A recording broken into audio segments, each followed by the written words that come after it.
Hi, good evening, and welcome to today's episode of Know Who God Is for Yourself. And today we'll be taking our learning from 2 Chronicles chapter 7, reading from verse 11 to 22. So, everybody, a lot of things has been flying online. People have a lot of beliefs about what that portion of the Bible talked about.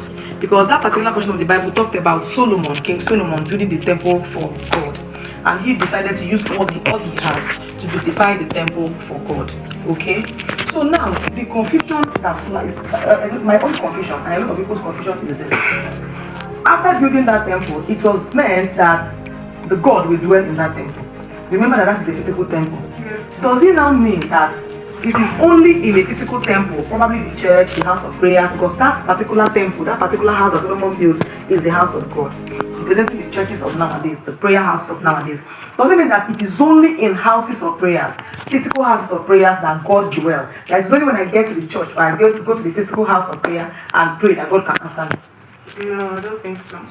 No, I don't actually think so, because the Old Testament has made us understand that the Temple of Solomon is just a building where God is dwelling. But the New Testament has made us understand that the temple is our body, because in a portion of the Bible in the New Testament, you see that our body is a temple of the Holy Spirit. So that is why as children of God, we have to strive to keep our body holy, because in that 2 Chronicles, it is said that the temple is beautiful, but if the people inside it become unholy, then the temple will be ruined. Okay. So we have to strive to keep ourselves holy so that we cannot be ruined or destroyed by the devil.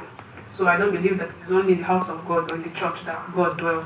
Okay, because if really our body is the temple of the Holy Spirit, that God lives in our body. Yes. And which means that our body is actually a physical, our body is God's dwelling place. Yes. Our lesson today is that your body is not tea, but the temple of the Holy Spirit.